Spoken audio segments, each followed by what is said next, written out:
बिस्मिल्लाहिर्रहमानिर्रहीम। अस्सलामुअलैकुम वरहमतुल्लाहि वबरकातुहू।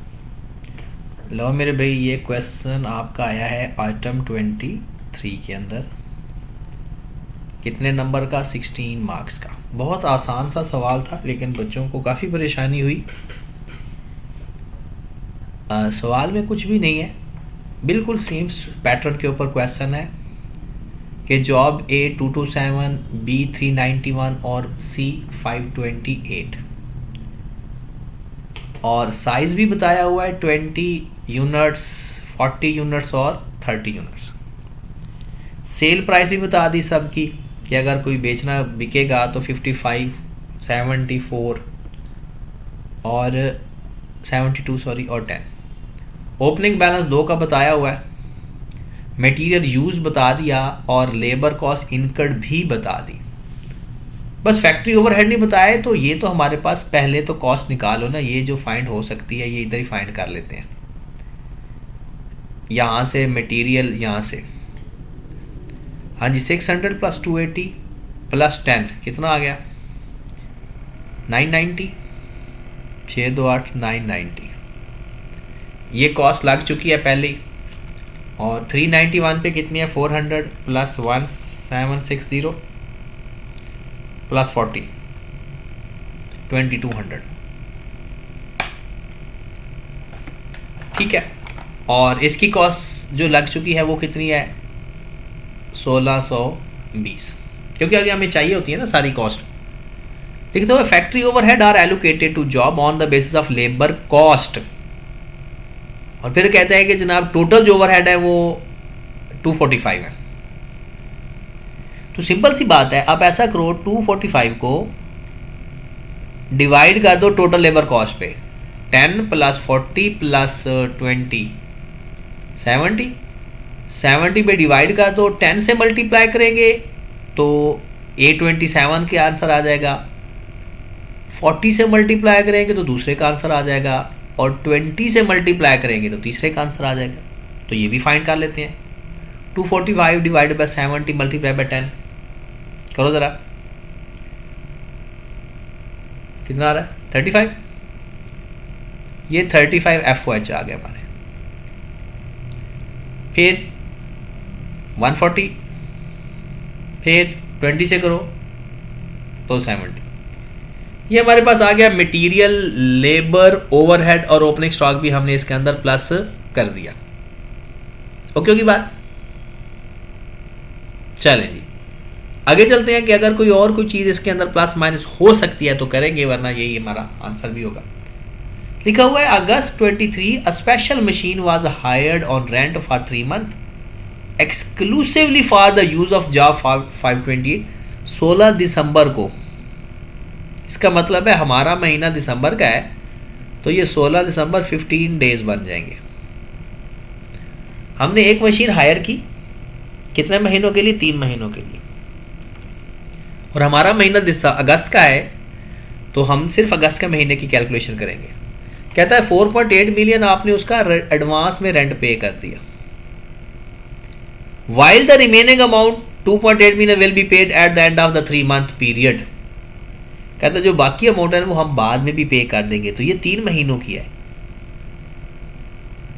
4.8 was paid in advance while the remaining amount of rupees 2.4 million paid will be paid at the end of 3-month period.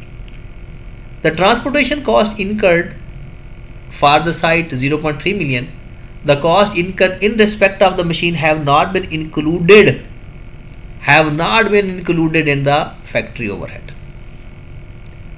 अगर cost incur जो हुई है machine की वो अभी तक हमने फैक्ट्री ओवरहेड के अंदर ऐड नहीं की। ओके की बात? चलें जी, एडिशनल इंफॉर्मेशन में आ जाए।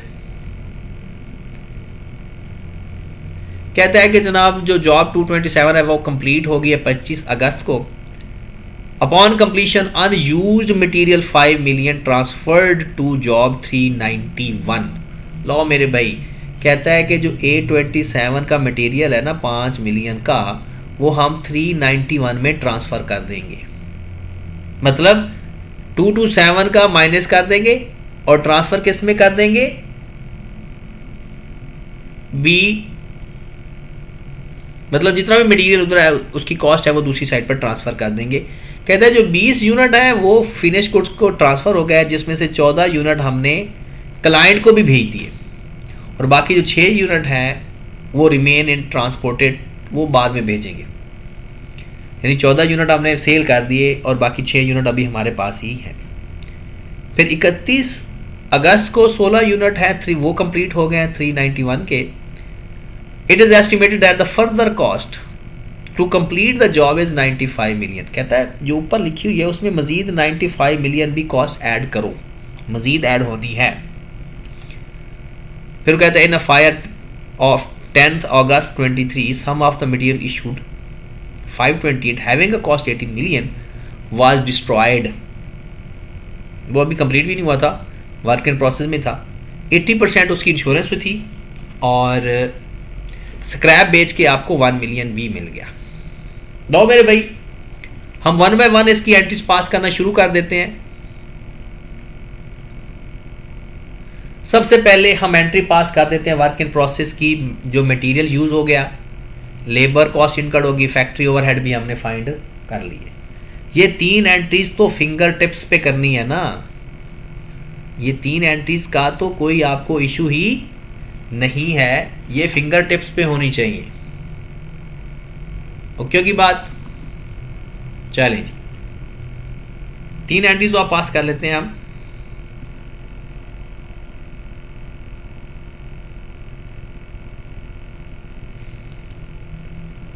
तो सबसे पहली एंट्री हमारे पास है मटेरियल के इस्तेमाल होने की, तो हम एंट्री पास कर देते हैं work in process debit.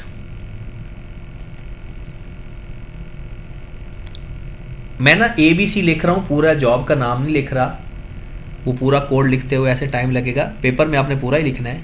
A work in process, B work in process, C2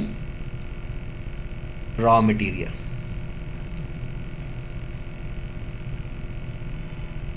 rupees and million में लिख लेते हैं।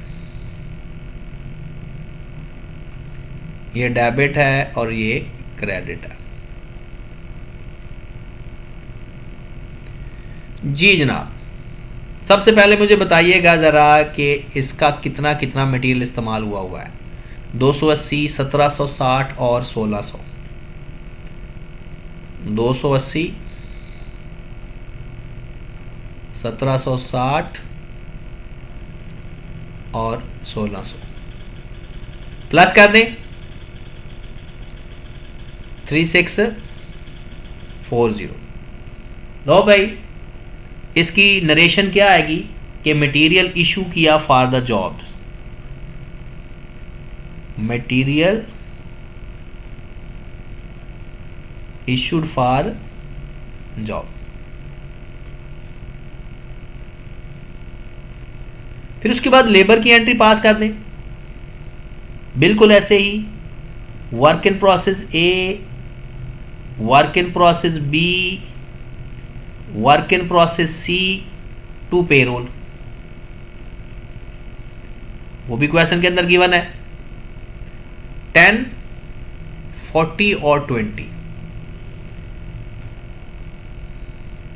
10, 40 और 20, टोटल कितना आ गया 70। क्या लिखेंगे?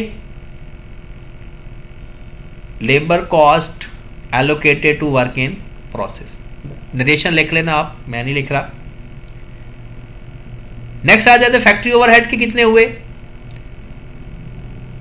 फैक्ट्री ओवरहेड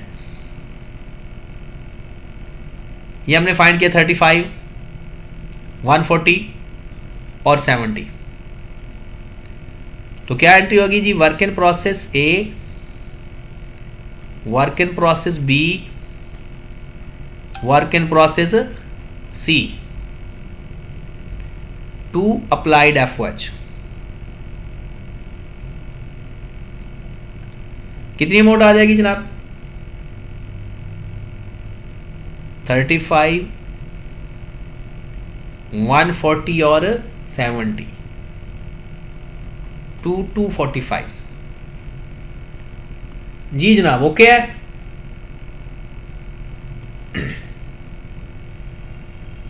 उसके बाद ये तो मटेरियल लेबर ओवरहेड की हमने एंट्री पास कर दी। फिर वो एक छोटा सा मशीन का मसला है। ये यहां तक तो हमारी एंट्रीज हो गई। कहता है जी मशीन का टोटल रेंट जो बनता है वो बनता है 4.8 प्लस 2.5। कितना बनता है टोटल रेंट? क्योंकि 4.8 तो एडवांस में पे कर दिया है ना, और 2.4 अभी करना है। टोटल कितना बन गया? दोनों को प्लस करके कितना बन गया? ये टोटल रेंट बनता है 7.2। और ये कितने महीनों का बनता है? 3 महीनों का। तो divided by 3 multiplied by 1/2, half month का चार्ज होगा वर्क इन प्रोसेस के अंदर, हाफ मंथ का, और जो बाकी होगा जितना पे कर दिया वो प्रीपेड रेंट हो जाएगा। तो 7.2 को 3 पे डिवाइड किया, 1/2 से मल्टीप्लाई किया, तो 1.2 मिलियन। मतलब जो हमारा मशीन वो जॉब को चार्ज होगा, जॉब सी को, वो है 1.2। हमने टोटल पे कितना किया हुआ है? 4.8। तो इसमें से ऊपर जितना भी आपने पे कर दिया वो हमारा एसेट बन गया प्रीपेड रेंट के नाम से। वो कितनी अमाउंट है? 3.6। रेंट 3 में टोटल जो रेंट है ना 4.8 तो आपने पे कर दिया, और 2.4 स्टिल टू बी पेएबल है। बेसिकली ये 3 महीनों का रेंट हमारा एग्री हुआ है। तो आधे महीने का रेंट बना 1.2, बट हमने पे कितना किया हुआ है? 4.8, बाकी तो अभी पेएबल है। तो 4.8 में 1.2 हमारा एक्सपेंस एसेट की कॉस्ट को चार्ज हो जाएगा, मतलब कि जॉब को, और 3.6 हमारा प्रीपेड आ जाएगा। लो जनाब, बहुत सारे लोगों ने ये पूरी ट्रांजैक्शन छोड़ दी थी, हालांकि इसके अंदर कुछ भी नहीं था। ओके की बात। फिर जो ट्रांसपोर्टेशन चार्जेस है 0.3 मिलियन, इसके साथ भी यही काम करना है। इसके साथ भी बिल्कुल यही करना है कि 0.3 या उसमें ऐड ही करके कर देते हैं, डिवाइडेड बाय 3 मल्टीप्लाइड बाय 1/2। कितना आ गया? 0.05। और बाकी प्रीपेड, क्योंकि आपने ये कॉस्ट चार्ज तो करनी है ना, या इसके अंदर ही ऐड कर देते वो भी ठीक था, या work in process C 0.05 prepaid transportation, क्योंकि पे तो हो गई सारी, 0.25 टू ट्रांसपोर्टेशन कैश या बैंक 0.3। आप चाहो तो ट्रांसपोर्टेशन इसके अंदर ही ऐड करके, ये जो 7.2 आपने निकाला था उसमें 0.3 भी ऐड करके 7.5 फिर वो करते, फिर भी ठीक था। लेकिन क्योंकि वो ट्रांसपोर्टेशन था इसलिए उसको सेपरेट भी कर लोगे तो ठीक होगा, उसमें कोई मसला नहीं है। ओके की बात। नेक्स्ट आगे चलते हैं। ये जो मशीन का एक डेप्रिसिएशन, एक तरह से हमने एसेट की कॉस्ट को चार्ज की, और दूसरा हमने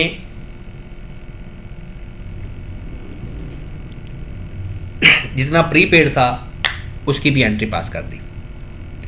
अब आ जाए, आधे से ज्यादा सवाल आपका एक तरह से हो गया। हाँ जी, लास्ट में आए जनाब, अब हमारी वर्किंग स्टार्ट होने लगी है।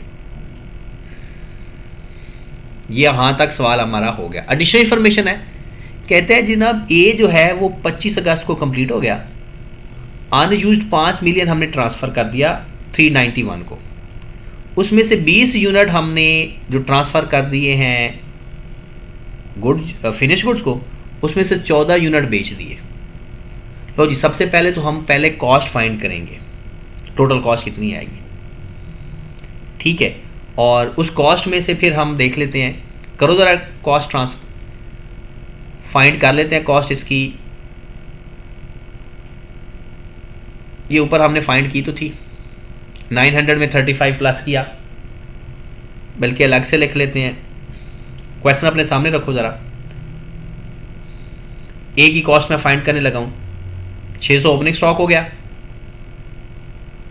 280 का मटेरियल लगा, जिसमें से 5 का मटेरियल हमने दूसरी को ट्रांसफर कर दिया था, दूसरी यानी बी को, और 10 का लेबर, ओवरहेड कितने 35। लो जनाब 600 जमा 280 880, 880 में 40 ऐड कर दिया 920। अब ये 920 कितने यूनिट की कॉस्ट आई है? 20 यूनिट की, और अगर आपको पर यूनिट कॉस्ट चाहिए तो 46 पर यूनिट कॉस्ट। ये कॉस्ट ऑफ सेल फाइंड करने के लिए हमें पर यूनिट चाहिए होगी ना। लो जी सवाल हमारा हो गया, बल्कि ये पूरा पॉइंट कंप्लीट हो गया। करके देख लो, आए ज़रा एक एंट्री पास करने जा रहे हैं हम, जब वो आपके पास कंप्लीट हो गया। फिनिश्ड गुड्स डेबिट,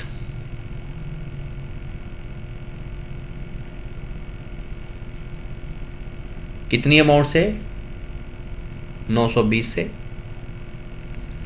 और वर्क इन प्रोसेस, वो कौन सी जॉब को? बी को ट्रांसफर किया था 5 मिलियन, बी 5, और work in process A 925। Okay हो गया, ये 925 है, सॉरी, वो ऐसे ही होगा ना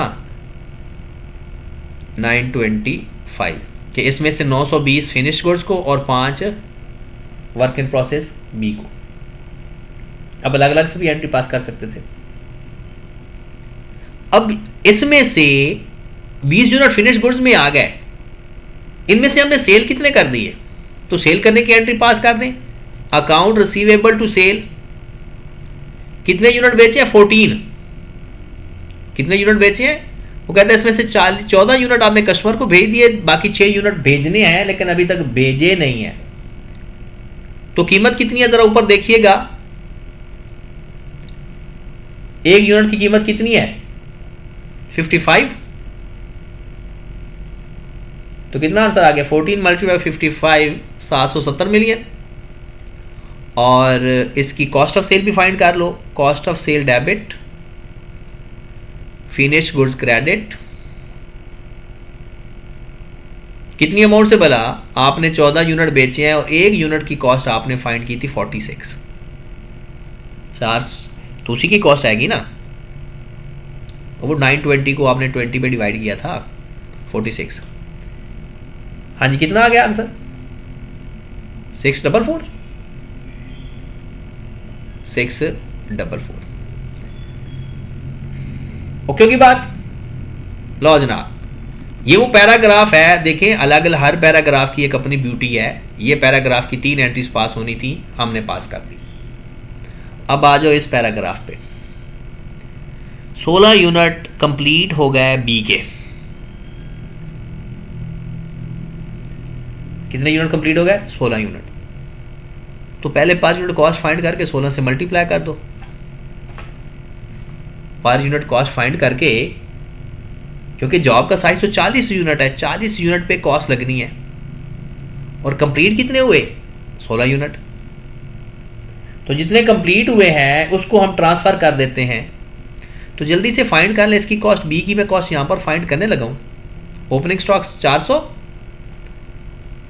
और जो मटेरियल हमारा लगा वो 1760 का, और 5 का वो वाला ट्रांसफर भी हुआ ए से, जो उसका अनयूज रह गया था।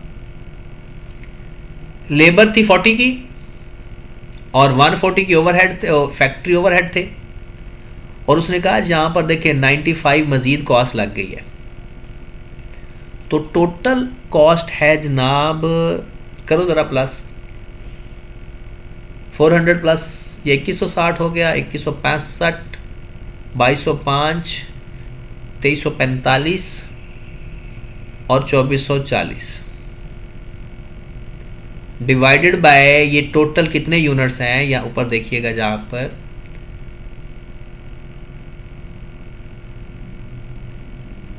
40 यूनिट की ये कॉल, लेकिन 40 यूनिट सारे पूरे नहीं हुए अभी। तो इसको 40 पे डिवाइड किया तो 0 से 0 कैंसल, 61, तो 61 कॉस्ट हमारी आ चुकी है एक यूनिट की। और कंप्लीट कितने हुए? 16 यूनिट।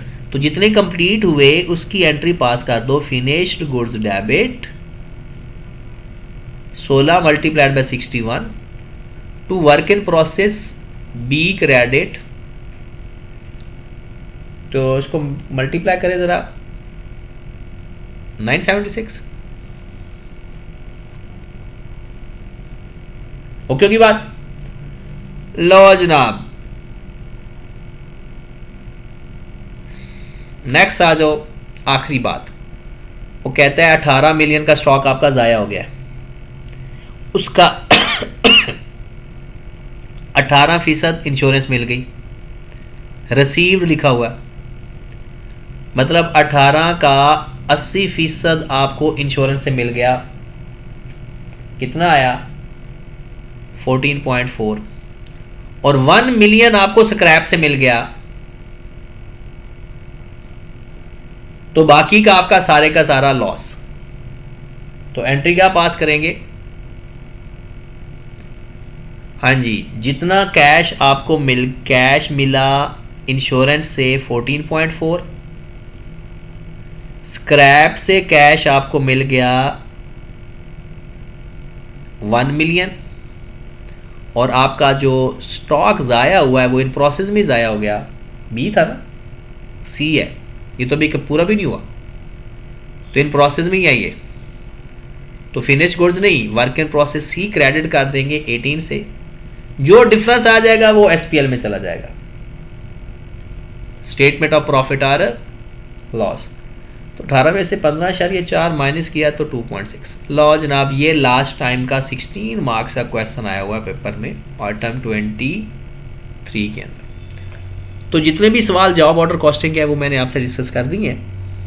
अब नेक्स्ट है कि इन्वेंट्री वैल्यूएशन के सवाल। ठीक है जनाब, ओके जी, अल्लाह हाफ़िज़।